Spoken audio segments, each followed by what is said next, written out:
오늘 말씀 제목은 이기는 자입니다. 오늘 주일 말씀부터 시작해서 말씀 사경에 수요일, 목요일, 금요일 그리고 다음 주 주일 예배까지 해서 소아시아 7교회에 주신 하나님의 말씀을 살펴보려고 합니다. 성령이 교회에게 주시는 말씀을 우리가 듣고 말씀 안에서 우리 자신을 돌아보고 또 새롭게 우리의 영혼이 부흥을 경험하는 시간 될 수 있기를 소망합니다. 요한계시록은 이렇게 시작이 됩니다. 요한계시록 1장 1절 말씀입니다. 예수 그리스도의 계시라. 이는 하나님이 그에게 주사 반드시 속히 일어날 일들을 그 종들에게 보이시려고 그의 천사를 그 종 요한에게 보내어 알게 하신 것이라. 우리 성경은 예수 그리스도의 계시라 이렇게 시작이 되는데 히라보 원문에서는 중요한 단어를 강조하기 위해서 앞으로 뺐어요. 계시라 이렇게 시작이 됩니다. 요한계시록은 박해받던 시대에 쓰여진 책이죠. 역사가들에 의하면 로마 황제 도미티안의 박해로 인해서 당시 기독교 인구가 한 5만 명 정도 되는데 4만 명가량이 순교를 당할 만큼 끔찍한 교회에 핍박이 있던 시절에 쓰여진 책입니다. 그래서 많은 교인들이 이 끔찍한 고난 앞에 하나님 앞에 울부짖고 기도하는 거예요. 하나님, 이 고난이 언제까지입니까?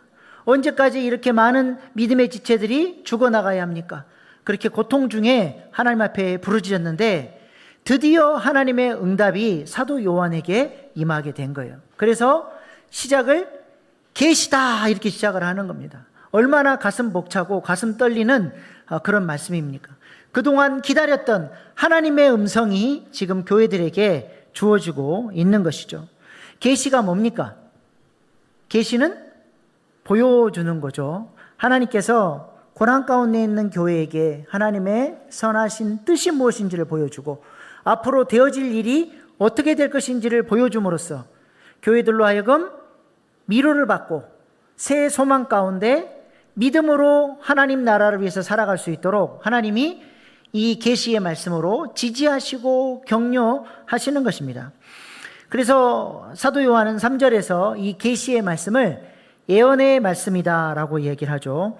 이 예언의 말씀을 읽는 자와 듣는 자와 그 가운데 기록한 것을 지키는 자는 복이 있나니 때가 가까움이라. 예언이 무엇입니까?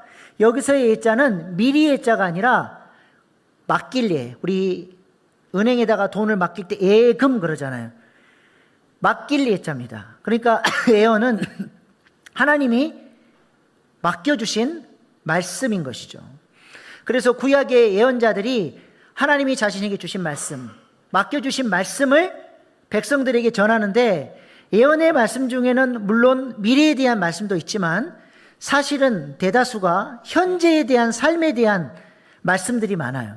그래서 그 예언의 말씀을 듣는 자들로 하여금 과거의 잘못된 삶을 회개하고 현재의 삶을 바꾸도록 그 말씀대로 순종하도록 함으로써 과거의 죄가 해결가 되고 현재의 삶이 말씀대로 바뀌어지면 미래는 자연스럽게 아름다운 미래가 하나님이 기뻐하시는 미래가 하나님이 약속하신 축복의 미래가 도래하게 되는 것이죠. 지금 사도 요한에게 주어진 말씀이 바로 이러한 예언의 말씀이라는 것입니다. 하나님이 사도 요한에게 맡겨주셨고 그 맡겨주신 말씀을 전함으로써 이 말씀을 듣는 교회가 자신들의 과거의 잘못은 회개하고 현재의 삶은 말씀대로 변화시켜서 앞으로 주님이 약속하신 그 놀라운 미래의 약속을 받을 수 있도록 하나님이 이 말씀을 주신 것입니다. 이 말씀은 누구에게 전해진 말씀입니까? 수신자가 누구예요? 요한계시록 1장 4절 요한은 아시아에 있는 7교회에 편지하노니. 아시아에 있는 7교회가 어디입니까? 사진 보여주세요. 지금의 터키 지역이에요. 밑에 1번 에베소부터 시작해서 에베소, 서머나, 버가모, 두아디라, 사데, 빌라델비아, 라오디게아 이 7교회에 주신 편지의 내용이 요한계시록의 말씀인데 궁금한 것은 당시 저 소아시아에 7교회만 있었느냐? 그렇지 않다는 겁니다. 라오디게아 조금 북쪽에 가면 파무칼레로 알려진 히에라폴리스 거기가 교회가 있었어요. 또 라오디게아 조금만 밑으로 내려오면 골로새 교회도 있었죠. 소아시아에 7교회뿐만 아니라 여러 교회들이 있었는데 왜 하나님은 유독 이 7교회에게만 메시지를 주셨냐는 것이죠. 그것은 히브리인들에게 있어서 7이라고 하는 숫자가 가지고 있는 아주 독특한 의미 때문에 일부러 7교회 교회를 맞춘 거예요. 여러분 말씀 사경에 핸드아웃으로 나간 그 교재 보시면 각 교회마다 몇 가지 질문이 돼 있어요? 7가지. 일부러 저도 맞췄습니다. 요한계시록의 흐름을 따라서. 이 7이라고 하는 숫자는 뭘 의미하냐면요, 하나님이 6일 동안 천지를 창조하시고 제7일째 안식하셨습니다. 이 안식은 그냥 편안히 쉰다는 그런 의미가 아니라 하나님이 하나님의 뜻대로 모든 창조를 완벽하게 완성하셨다라고 하는 그런 의미가 있는 거예요. 그래서 이 숫자 7이라고 하는 의미 안에는 완전하다, 충만하다, 전체를 포괄한다라고 하는 의미를 담고 있는 것입니다. 그래서 소아시아 7교회에 편지를 했는데 문자적으로 7교회에게만 해당되는 말씀이 아니라 시대를 초월하고 지역을 초월하고 하나님이 세우신 모든 교회, 온 우주적 교회에 하나님이 주신 예언의 말씀인 줄로 믿습니다. 그래서 계시록 2장 3장에 보면 각 교회에 하나님께서 메시지를 전하고 마지막에 보면 7번 반복되는 동일한 문구가 나와요. 계시록 2장 7절 말씀만 보겠습니다. 귀 있는 자는 성령이 교회들에게 하시는 말씀을 들을지어다. 이기는 그에게는, 이 문구가 7번 반복이 되는데 발신자는 누굽니까? 성령님이죠. 수신자는요? 교회들이라고 나와 있어요. 에베소나 빌라델비아라거나 이런 특정한 교회 이름을 넣지 않고 교회들에게 하시는 말씀이다라고 하는. 그래서 이 7교회에게 전해주는 말씀이 그들만을 위한 말씀이 아니라 모든 교회, 이 시대에 요한계시록 때나 지금이나 모든 교회에 주시는 하나님의 예언의 말씀이에요. 특별히 우리 일신교회에게도 주시는 하나님의 예언의 말씀인 줄로 믿습니다. 이번에 우리가 말씀 사경을 통해서 주님이 우리 교회에 주시는, 내 자신에게 주시는 음성을 듣는 귀한 시간 될 수 있기를 소망합니다. 그렇다면 하나님께서 왜 계시의 말씀으로, 예언의 말씀으로 교회에게 당신의 음성을 들려주시고 말씀하실까요? 그 이유가 무엇이겠습니까? 결론부터 말씀을 드리면 하나님은 이 말씀을 통해서 우리 모두가, 교회가 이기는 자가 되기를 하나님이 원하신다는 것입니다. 이것이 우리를 구원하신 목적이요, 교회를 향한 하나님의 소원이라는 거예요. 하나님의 소원이 뭐라고요? 우리가 이기는 자가 되는 겁니다. 그렇다면 이기는 자가 된다는 것은 무엇을 의미합니까? 오늘 본문 5절 6절 말씀 한번 같이 읽겠습니다. 시작. 또 충성된 증인으로 죽은 자들 가운데서 먼저 나시고 땅의 임금들의 미래가 되신 예수 그리스도로 말미암아 은혜와 평강이 너희에게 있기를 원하노라.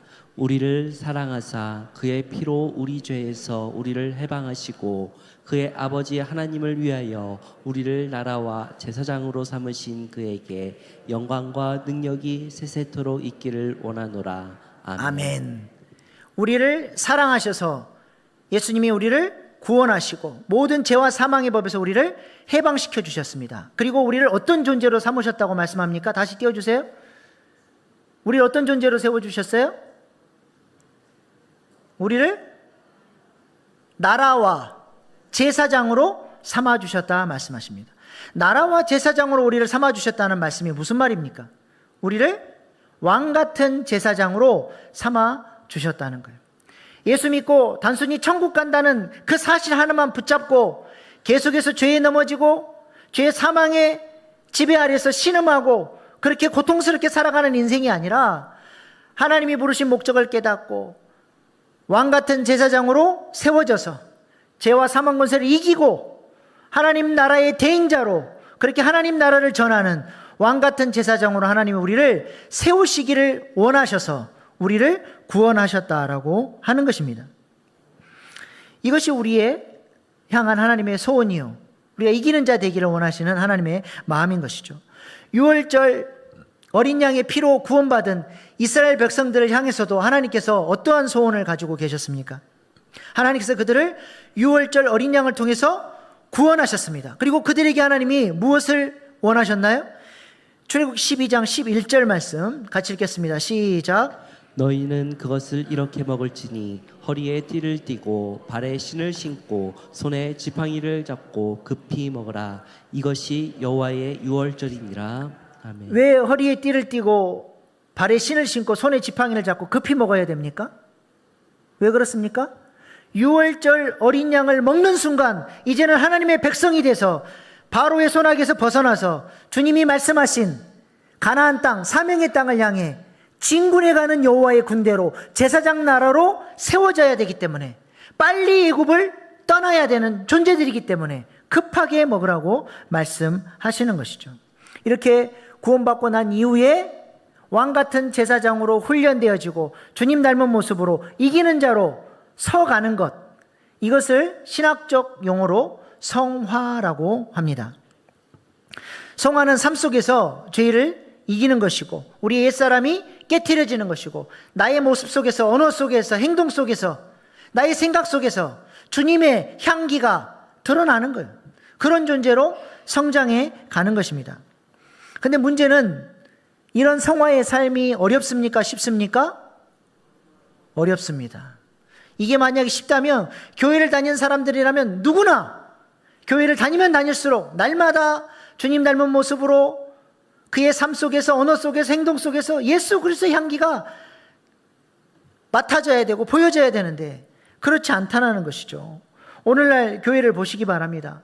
주님 닮아가기는커녕 신앙생활을 그렇게 오래 했어도 여전히 옛사람의 습관들과 기질들이 변화되지 않고 죄의 종로로 타며 살아가는 그리스도인들이 얼마나 많습니까? 이기는 자로 살아가는 것이 쉽지 않다는 것입니다. 오늘 본문에 등장하는 소아시아 7교회도 보시기 바랍니다. 그 소아시아 7교회가 주님으로부터 칭찬도 받았지만 호되게 책망도 받았어요. 이 교회들이 어떤 교회들입니까? 성령이 충만하여 하나님 앞에 능력 있게 쓰임받았던 사도들이 개척한 교회예요. 그런 사도들이 목회했던 그런 교회입니다.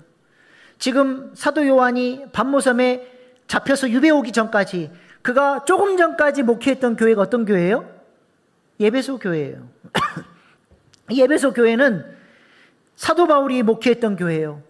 사도 바울의 뒤를 이어서 디모데가 목회를 했고 사랑의 사도인 사도 요한이 목회를 했던 교회임에도 불구하고 주님으로부터 어떤 책망을 받았습니까? 너희가 첫사랑을 잃어버렸다라고 하는 책망을 받았다는 것입니다. 이토록 자기를 부인하고 주님 닮아가는 성화의 가정을 이뤄내는 것이 결코 쉽지 않다는 것이죠. 멀리 갈 것도 없이 우리 스스로를 한번 돌아보시기 바랍니다. 우리가 나주개사로 나는 죽고 예수로 살겠다고 결단하죠. 오늘도 우리 찬양 주님 뜻대로 살기로 했네. 세상 등지고 십자가 보내. 나는 가리라. 주의 길을 가리라. 예배 때는 그렇게 결단하고 고백해도 예배당 문 열고 나가면 나주개사가 어디 있습니까? 가장 가까운 가족들에게 내 본성대로, 내 성질대로 함부로 말하고 나는 죽고 너희는 살려야 되는데 사후생애가 실천이 안 되지 않습니까? 친구들을 만나면 나는 죽고 겸손히 섬기고 낮아져서 다른 친구들 높여줘야 되는데 내가 높임받아야 되고 이 모임에서 내가 왕돼야 되고 내가 다른 사람들도 대접받아야 되고 은근히 내가 높임받지 않으면 속상하고 그런 본성이 우리 안에 있지 않습니까? 그렇다면 왜 이토록 자기를 부인하고 주님 닮아가는 모습이 어려울까요? 이유는 그런 삶을 살지 못하도록 무섭게 방해하는 우리 인생의 3대 대적이 있기 때문에 그렇습니다. 우리 눈에 보이지 않지만 치열한 영적 전쟁이 벌어지고 있는 거예요. 그 3대 대적이 뭡니까? 첫 번째로 마귀가 우리의 대적입니다. 하나님께 불순종하는 죄의 배후에는 항상 뭐가 있습니까? 마귀가 있는 거예요. 베드로전서 5장 8절 말씀 같이 읽겠습니다. 시작. 근신하라 깨어라 너희 대적 마귀가 우는 사자같이 두루다니며 삼킬 자를 찾나니. 마귀가 절대로 주님 뜻대로 살지 못하도록 내버려 두지 않아요. 우는 사자가 먹잇감을 찾듯이 그렇게 우리를 흔들어서 주님 뜻대로 살지 못하도록 계속 죄의 종로로 타도록 끌고 가려고 안간힘을 쓴다는 것이죠. 두 번째로 우리의 대적은 조상으로부터 내려오는 죄성입니다. 로마서 1장 12절 말씀 같이 읽겠습니다. 시작. 그러므로 한 사람으로 말미암아 죄가 세상에 들어오고 죄로 말미암아 사망이 들어왔나니 이와 같이 모든 사람이 죄를 지었으므로 사망이 모든 사람에게 이르렀느니라. 아담이 타락하고 아담의 죄성이 계속해서 세대를 거듭하며 영향력이 점점 커져서 그 죄성이 누구에게까지 흘러왔어요? 나에게까지 흘러 들어온 것입니다. 하루야마 시게오라고 하는 사람이 쓴 뇌내혁명, 굉장히 유명한 책입니다. 저 책에 보면 원내, 선천내, 조상으로부터 물려받은 DNA가 이 선천내에 다 각인되어 있다는 거예요. 뇌를 연구하는 양자역학에서 지금 그것들을 다 밝혀내고 있습니다. 저 선천내에 조상으로부터 흘러들어온 죄성이 그대로 숨어 있는 거예요. 그래서 조상으로부터 좋은 것도 받죠.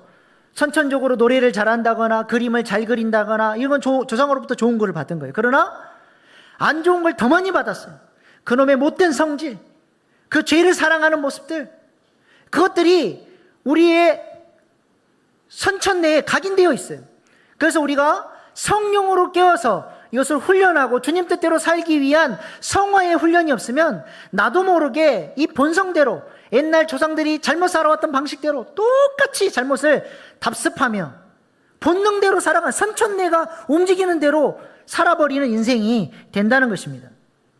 그래서 우리 성화를 방해하는 첫 번째 대적은 외부에서 공격하는 마귀, 또 우리의 내면 세계 안에 조상들로부터 아담으로부터 흘러들어왔던 죄성이 우리를 그렇게 주님 뜻대로 살지 못하도록 방해하는 거예요. 한 가지 더 있어요.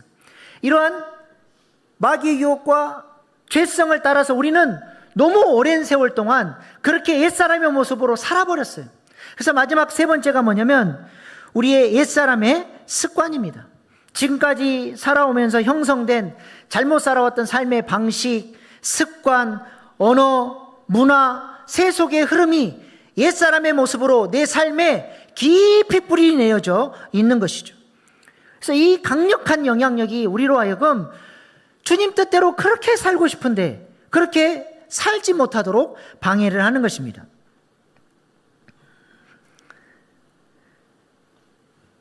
그래서 우리가 하나님 앞에서 성화를 훈련하지 않으면 우리는 금방 깨어있지 않으면 너무나 순식간에 본능대로 함부로 말하고 부정적인 말로 불평하고 원망하고 죽이는 말로 사랑하는 사람들 상처 주고 함부로 행동하게 되는 거예요. 이게 너무나 자연스럽게 익숙해져 있어요.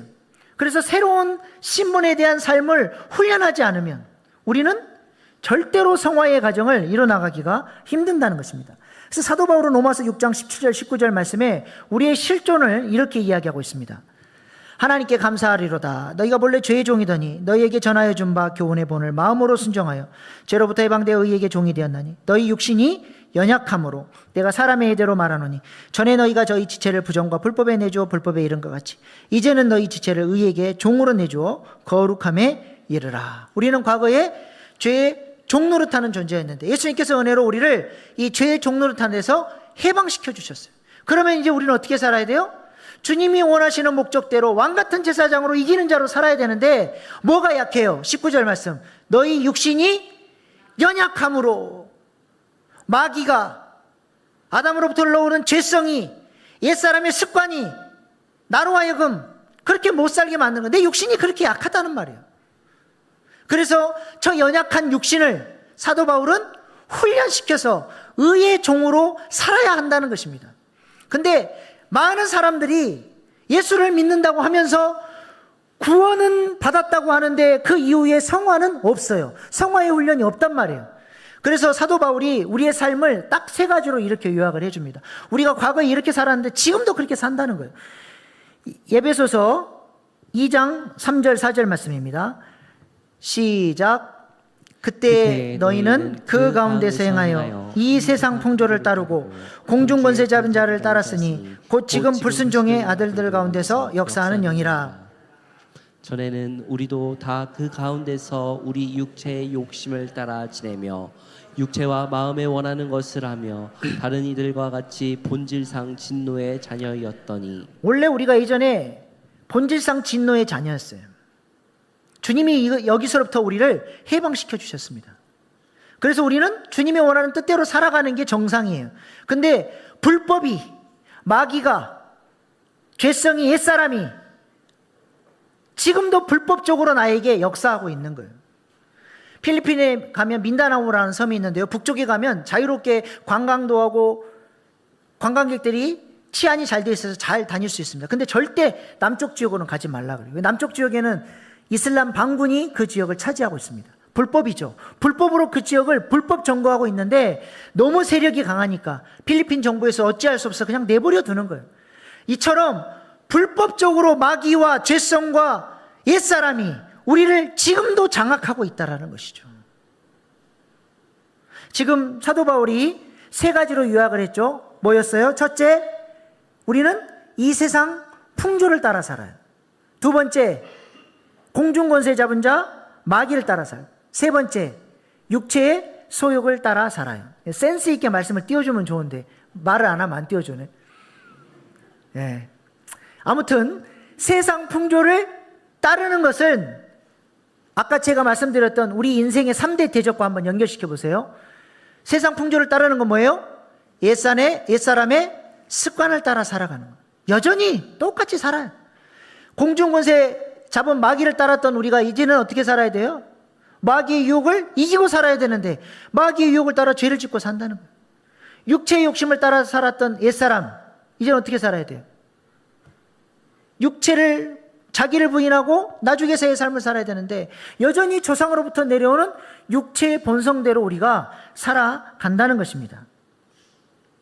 이 세 가지 원수가 우리로 하여금 이기는 자가 되지 못하도록, 왕 같은 제사장으로 살지 못하도록 방해한다는 것이죠. 그러므로 우리의 영적인 과제는 무엇입니까? 우리가 이 세 가지와 피 흘려 싸워서 이기는 자가 되는 것, 이것이 신앙생활의 목적이 되어야 하는 거예요. 단순히 예수 믿고 천국 가는 걸로 만족하고 교회만 왔다 갔다 하는 것이 신앙생활이 아니라 이 세 가지를 대적하고 우리가 그리스도 닮은 사람으로 성장해 가는 것, 이것이 주님이 기뻐하시는 신앙생활이라고 하는 것이죠. 하나님은 이 더러워진 지구를 깨끗하게 하시기 위해서 가끔 어떻게 하십니까? 지금 요즘에 이 불볕더위로 폭염으로 강들이 다 썩어버렸어요. 우리 수원지가 녹조 현상으로 막 다 썩어 나가고 있습니다. 물고기도 죽고. 띄워주세요. 예. 저렇게 물들이 다 썩어 나가는데 하나님이 저것들을 어떻게 정화시켜 주시죠?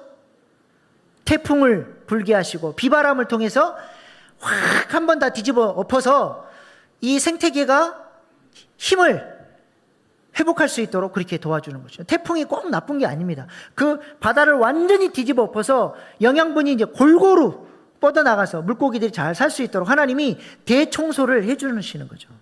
우리도 마찬가지죠. 우리 집안이 더러우면 어떻게 합니까?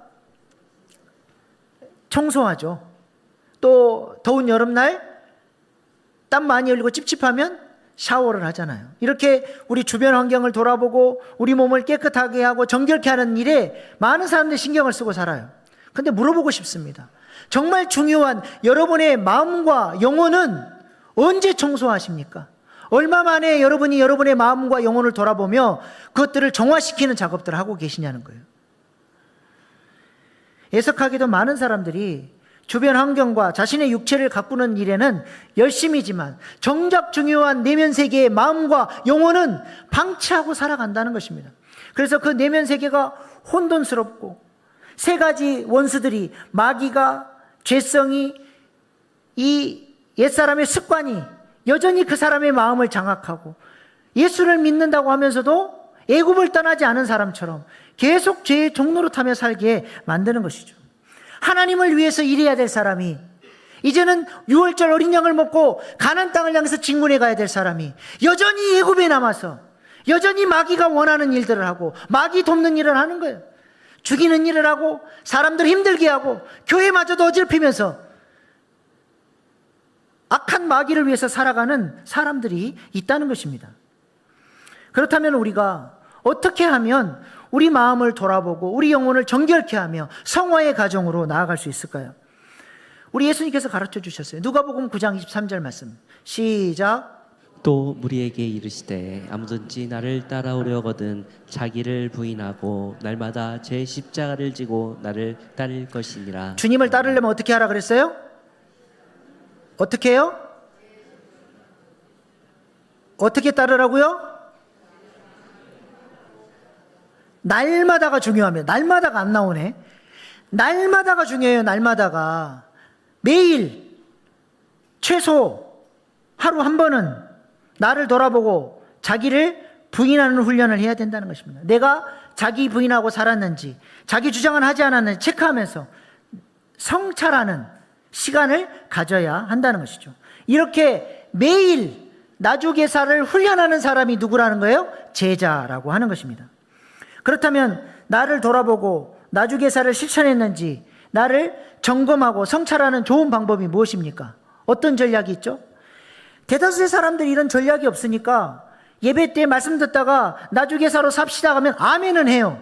근데 성전 문 열고 나가면 전략이 없으니까 아무것도 안 해. 그러니까 삶의 변화도 아무런 변화가 안 일어나는 것이죠. 제가 한번 가르쳐 드렸습니다. 내 자신을 성찰하고 우리가 나주개사로 살아갈 수 있는 좋은 전략이 있다고 말씀드렸는데 그게 뭡니까? 그것이 바로 저널링이에요. 저널링. 일기 쓰기라는 것이죠. 저널링을 통해서 적어도 하루 한 번은 내 자신을 돌아보고 내 마음과 영혼을 정결케 하는 작업을 해야 되는 것입니다. 저널링을 해야 내 마음의 방향성이 어디로 가는지, 나는 무슨 생각을 하고 사는지, 나는 자꾸 어떤 부분에 넘어지는지, 나는 어떤 부분이 약한지, 이것이 저널링을 통해서 드러나게 되는 거예요. 그래서 그 문제를 가지고 기도의 자리로 나아가 주님의 도우심을 구하고 주님의 은혜와 사랑이 내 마음에 역사할 때 우리 그 악한 옛모습들이 깨트려지고 예수님 닮은 모습으로 변화되어져 가는 것입니다. 근데 문제는 한국 사람들이 어릴 때부터 주입식 교육을 받고 자라다 보니까 생각하는 능력이 현저하게 떨어졌어요. 거기다가 글까지 쓰라 그러면 알러지 반응이 일어나죠. 그래서 저널링 그러면 아이고 뭐 나랑 상관없는 이야기 하시네. 그러나 여러분, 저널링만큼 나를 돌아보고 성화되어져 가는 좋은 전략이 없습니다. 아주 성화의 좋은 도구라는 것이죠. 이것을 포기하지 않기를 소망합니다. 이거는 경험해 봐야 그 능력을 알아요. 실천해 봐야 그 능력을 압니다. 백날 들어도 무슨 말인지 몰라요. 근데 직접 써본 사람은 알아요. 이 저널링을 계속 실천하고 있는 지체들이 있는데요. 저한테 뭐라 그러냐? 목사님, 그냥 좋은 것도 아니에요. 목사님, 너무 좋아요. 저널링을 해보니까 자기가 신앙생활 한다고 하면서 말씀을 붙들고 살아본 적이 없대요. 근데 저널링을 하고 결단을 하고 말씀이 내 마음속에 딱 새겨지니까 하루 종일 이 말씀대로 살아보려고 자기가 애를 쓰는 모습이 신앙생활하고 처음으로 나타났다는 거예요. 처음으로. 저널링을 하고 나서. 내 마음이 보이는 거예요. 내가 어떻게 사는지가 드러나는 것입니다. 그러므로 이 훌륭한 성화의 도구를 포기하지 않고 실천할 수 있기를 바랍니다. 우리가 다 지성인들 아닙니까? 우리의 삶을 돌아보고 생각하고 글로 써보고 결단해보고 할 때에 하나님께서 우리의 그 훈련 가운데 성령이 역사해 주셔서 우리를 하나님의 사람으로 세워주시리라 믿습니다. 그래서 저널링을 좀 쉽게 쓰는 법을 좀 소개를 해드리려고 합니다. 요즘 자기 개발하는 사람들 사이에 세 줄 일기가 굉장히 인기가 많습니다. 불신자들도 자기 마음 관리하려고 글을 쓰고 연습을 해요. 하물며 그리스도인들은 어떻게 살아야 되겠습니까?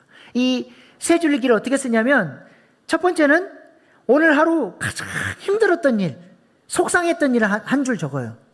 그리고 두 번째는 오늘 가장 행복했던 일, 즐거웠던 일을 한 줄 적습니다. 그리고 세 번째는 내일 계획을 한 줄 적어요. 이렇게만 적어도 마음이 정돈이 되고 치유가 일어나고 삶의 질서가 잡힌다라고 얘기를 합니다. 그런데 저 방식은 세상 사람들이 하는 방식이고 우리는 어떻게 세 줄 일기를 써야 될까요? 띄워주세요. 세 가지 원수에 대해서 우리는 피 흘리기까지 싸워야 되니까 매일 점검해야 돼요. 첫 번째 문장, 마귀의 유혹과 죄에 대해서 나는 어떤 삶을 살았는가? 내가 오늘 죄로부터 이겼는가? 회개할 것은 없는가를 찾는 거예요. 두 번째, 타락한 죄성을 따라 살지는 않았는지, 자기 부인의 삶을 살았는지, 그냥 본능대로 함부로 말하고 그냥 옛날 그 성질대로 살지는 않았는지를 점검하는 거예요. 그리고 또 결단하는 거죠. 세 번째, 옛사람의 습관을 따라 함부로 정죄하고 판단하고 죽이는 일을 하지 않았는지, 나는 죽고 다른 사람은 살렸는지를 점검하는 겁니다. 하나님은 우리를 원수까지 사랑하라 그러셨는데 옛사람의 특징은 뭐예요? 미워하는 거예요. 죽이는 겁니다. 십계명의 원리를 따라 하나님 사랑, 이웃 사랑, 내가 오늘 만난 사람들을 지지하고 격려했는지, 나는 죽고 누군가를 살리는 사후생례를 실천했는지를 점검하고 세 줄의 일기를 써보는 거예요. 이걸 통해서 우리의 삶에 놀라운 변화들이 나타나게 되는 것입니다. 옆에 분들에게 이 저널링 세 가지 방법을 빨리 한번 얘기해 보세요. 자기 언어로 얘기해 보는 게 중요합니다. 이런 걸 시킬 때 안 하면 그렇게 교만해 보인다고 합디다. 옆에 분들에게 좀 빨리 해보셔요. 잘 모르겠으면 앞에 나와 있으니까 보고 읽으셔요.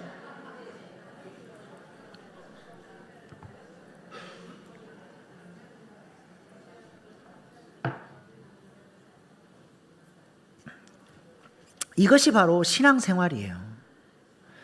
그냥 생각 없이 교회만 왔다 갔다 하는 것이 신앙생활이 아니라 자기 부인의 삶으로 나아가서 제자가 되고 이기는 자로 훈련하는 것, 이것이 신앙생활이라고 하는 것입니다. 그러므로 우리를 왕같은 제사장으로 세우시기를 원하시는 그 하나님의 소원을 따라 이 세 가지를 대적하고 날마다 자기 성찰하는 저와 여러분 될 수 있기를 소망합니다. 그래서 예배 때마다 이 세 가지를 이길 수 있도록 목사가 축복기도 해주는 거예요. 축도의 핵심이 뭡니까? 예수님의 은혜와 하나님 아버지의 사랑과 성령의 교통을 축복해 주는 거예요. 이 세 가지 축복이 왜 중요해요? 첫 번째로 보세요. 예수님의 은혜를 통해서 뭘 이길 수 있도록? 마귀의 권세를 이기고 승리하는 삶을 살아갈 수 있도록 축도를 통해서 예수님의 은혜를 축복해 주는 거예요. 두 번째로 하나님의 사랑을 축복해 줌으로써 하나님의 사랑이 세상 질서를 따라 살던 옛사람을 깨트리고 하나님의 주되심을 인정하며 하나님의 뜻에 순종하는 삶을 살아가도록 하나님의 사랑을 축복해 주는 거예요. 세 번째로 성령의 교통을 축복해 줌으로써 그 성령의 교통의 역사가 육체의 욕심을 깨트리고 성령의 인도를 따르는 사람이 될 수 있도록 축복기도 해주는 겁니다. 축복기도를 어떤 의미로 하는지도 모르고 받으면 안 되죠. 이 세 가지 원수를 대적하며 승리하는 자로, 이기는 자로 살아가도록 목사가 매번 예배 때마다 축복기도 해주는 것입니다. 예수님의 은혜와 하나님의 사랑과 성령님의 교통이 여러분의 삶에 충만하게 나타나서 세 가지 대적들을 이기는 자들 될 수 있기를 소망합니다. 결론입니다. 주님께서 소아시아 7교회를 향해서 칭찬도 하셨고 책망도 하셨습니다. 어떤 교회는 칭찬하셨고 어떤 교회는 책망하셨습니까? 그 기준이 뭘까요? 이 세 가지 대적들을 이겼느냐, 이 세 가지 대적들을 어떻게 물리쳤느냐, 아니면 이 세 가지 대적들에게 넘어졌느냐에 따라서 어떤 교회는 칭찬하셨고 어떤 교회는 책망하셨다라고 하는 것입니다. 이번 말씀 사경회를 통해서 소아시아 7교회에 주신 하나님의 말씀들을 통해서 우리의 삶을 조명하고 우리 마음을 좀 바라보면서 하나님이 칭찬할 사람인지 책망받을 사람인지 점검하고 회개하고 돌이켜서 주님이 기뻐하시는 이기는 자 될 수 있기를 소망합니다. 이번 기회에 말씀을 통해서 우리가 영적 부흥을 경험할 수 있기를 소망합니다. 그러므로 말씀 사경회를 나와야 되겠습니까? 안 나와야 되겠습니까? 네. 옆에 분들에게 말씀 사경회에서 보십시다 인사하세요. 네. 이번에 말씀 사경회를 통해서 우리의 영적인 가장 근원적인 문제를 다루려고 합니다. 사모하시고 기도하시면서 요한계시록 2장 3장 꼭 읽어보시고 그렇게 다들 참여하실 수 있기를 바랍니다. 기도하시겠습니다. 하나님은 우리가 이기는 자로 성화되어져서 하나님 나라의 왕같은 제사장으로 하나님 나라의 동역자로 살아가기를 원하십니다. 이를 위해 우리의 인생의 세 가지 원수인 마귀와 아담의 죄성과 옛사람의 모습들을 대적하고 이길 수 있어야 합니다. 이를 위해 우리 주님은 날마다 자신을 돌아보고 예수님을 따르는 나주교사와 사후생애의 삶으로 나아오라고 말씀하십니다. 저널링을 결단하고 날마다 자기를 성찰하는 제자의 삶으로 나아가십시다. 날마다 우리의 육체를 돌아보고 관리하는 것처럼 우리의 마음과 영혼도 돌보는 믿음의 사람 되게 해달라고 이 시간 주신 말씀 붙들고 주여 3번 부르고 결단의 기도로 나아가시겠습니다. 주여, 주여, 주여.